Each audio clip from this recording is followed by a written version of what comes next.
안녕하세요. 지금 이 순간도 함께 할 수 있어 정말 감사합니다.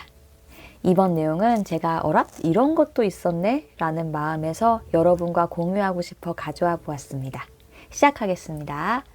힉스 부부 등이 말한 끌어당김의 법칙은 잘 알려진 것 같은데 사실 가정의 법칙이라고 하는 건 검색해도 자료가 별로 없듯이 우리나라에서는 아직 잘 안 알려진 것 같아요.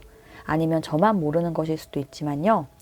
네빌 고다드가 가정의 법칙 창시자인데 사실 네빌 고다드가 이야기한 것이라 다들 어느 정도 알고 있는 개념이지만 둘의 차이점이나 가정의 법칙에 대한 정의나 구체화가 없는 것 같아서요. 해외도 대부분 끌어당김의 법칙을 먼저 접하고 그게 잘 안 돼서 가정의 법칙으로 넘어간 사람들이 많아요. 끌어당김의 법칙은 우리가 진동수를 원하는 것과 맞춰서 같은 주파수가 되어 자석처럼 끌어당기게 되는 것이고, 가정의 법칙은 내면에서 먼저 이미 그렇다고 가정하면 외부 현실은 내면의 투영이기 때문에 가정한 대로 현실이 변한다는 것이에요. 어떤 해외 글인데요. 구글 번역한 부분을 잠깐 읽어보겠습니다. 끌어당김의 법칙은 자신이 원하는 것을 생각하고 묵상하고 집중하고 그것을 가지고 자신을 시각화하고 현재의 삶에서 상상함으로써 원하는 것을 구현하는 아이디어입니다. 긍정적인 생각을 하면 긍정적인 일이 생긴다는 믿음입니다. 나쁜 생각을 하면 나쁜 일이 생긴다. 원하는 결과를 얻는 자신의 시각적 아이디어에 대해 생각하고 집중하면 그 결과가 나타납니다. 가정의 법칙은 당신이 이미 가지고 있다고 믿고 원하는 것을 구체화하는 개념입니다. 그것이 당신의 현재 현실입니다. 당신은 당신이 이미 그 항목을 가지고 있다고 가정하도록 합니다. 네, 번역한 건 여기까지고요.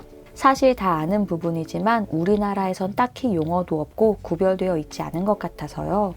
해외에서 가정의 법칙이 더 환영받는 이유는 끌어당김의 법칙보다 쉽다는 점이에요. 끌어당김의 법칙은 이미 이루어진 느낌의 진동수를 유지해야 하고 그러려면 모든 것에 감사하고 과거도 정화해야 하고 긍정적인 주파수를 유지하고 자기 사랑도 해야 하고 할 것이 너무 많아요.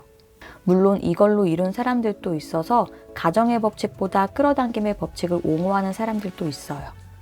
근데 대부분은 저걸 다 하기 어려워하죠. 가정의 법칙은 진동수를 높이거나 감사하기를 하거나 할 필요는 없어요. 더 좋은 이해를 돕기 위해 해외 글을 번역한 글이 올려진 것을 읽어보겠습니다. 구글 번역이라 이상해도 대충 이해는 되실 거예요. 그럼 첫 번째 글 읽어보도록 할게요. 여기 끌어당김의 법칙과 가정의 법칙의 차이점과 가정의 법칙이 훨씬 더 우수하고 정확하고 따르기 쉬운 이유가 있습니다. 대부분의 사람들처럼 나도 끌어당김의 법칙에 대해서만 아는 것으로 발현, 여정을 시작했습니다. 나는 이러한 원칙을 행동으로 옮겼다.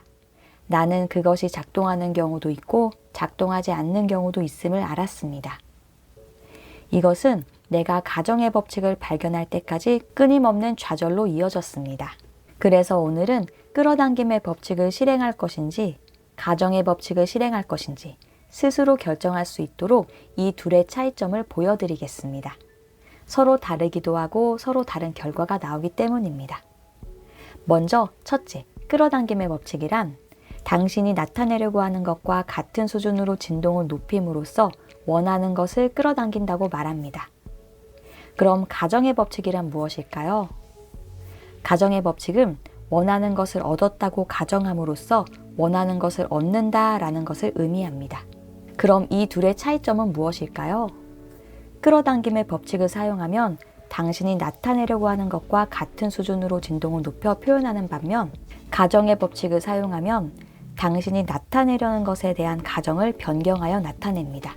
그럼 가정의 법칙이 끌어당김 법칙보다 나은 이유는 무엇입니까? 가정의 법칙이 끌어당김의 법칙보다 더 우수한 몇 가지 이유가 있습니다. 가장 큰 이유는 간단하기 때문입니다. 우리는 이 모든 다른 일을 할 필요가 없습니다. 우리는 우리가 나타내려고 하는 것의 진동을 맞출 필요가 없습니다. 진동을 높일 필요가 없습니다. 우리는 우리가 가진 모든 것에 대해 감사할 필요가 없습니다. 또한 다양한 복잡한 기술을 사용할 필요가 없습니다. 우리는 가정하기만 하면 끝입니다. 간단한 것은 쉽게 이해되고 쉽게 구현되며 기억하기 쉽습니다. 우리가 일을 너무 복잡하게 만들면 사람들은 압도당하고 혼란스러워하며 그것을 고수하지 않을 것입니다. 우리는 항상 현현하고 있기 때문에 가정의 상태에서 살아야 합니다. 우리의 마음속에서 일어나고 있거나 미래에 일어날 것이라고 가정하는 모든 것이 일어날 것입니다. 가정 법칙이 우월한 두 번째 이유는 정확하기 때문입니다. 나는 당신이 이것을 테스트하는 것이 좋습니다. 자신의 삶에서 이것을 시도하십시오. 작은 것부터 시작해 보세요. 앞으로 2주 내에 작은 것을 얻게 될 것이라고 가정합니다. 누군가가 당신에게 칭찬을 해줄 것이라고 가정하십시오. 그것은 시작하기 쉬운 것입니다. 사실이라고 가정합니다. 당신의 상상 속에서 그것을 보고 그것은 당신의 현실에서 나타날 것입니다. 끌어당김의 법칙 옹호자들은 끌어당김의 법칙이 정확하다는 것을 증명하기 위해 이와 동일한 기술을 사용해 왔습니다. 그리고 이러한 테스트는 실제로 작동합니다. 나는 끌어당김의 법칙 선생님들이 제안한 대로 그것들 중 몇 가지를 했고 매번 무언가를 나타내었습니다. 그러나 여기서 실제로 일어나고 있는 것은 사람들이 실제로 끌어당김의 법칙을 사용하여 무언가를 나타내려는 것이 아니라 자신도 모르는 사이에 가정의 법칙을 사용하여 원하는 것을 나타내는 것입니다. 끌어당김의 법칙 추종자들은 이러한 복잡한 규칙을 모두 가지고 있기 때문에 특히 어떤 규칙이 발현에 책임이 있는지 말하기가 매우 어렵습니다. 그리고 그것이 실제로 효과가 있었던 이유를 정확히 찾아내는 것은 매우 어렵습니다.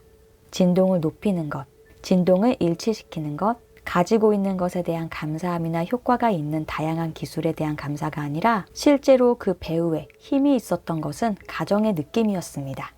실제로 작동하는 유일한 것은 실제로 원하는 것을 받았다고 가정하는 지점입니다. 그래서 종이에 고마워요 라고 적었을 때 당신은 차를 소유하고 있다는 마음의 이미지를 형성한 다음 그것을 베개 아래에 두게 됩니다. 그리고 당신은 차를 받았어요. 그것은 베개 기술이 효과가 있다는 것을 의미합니다.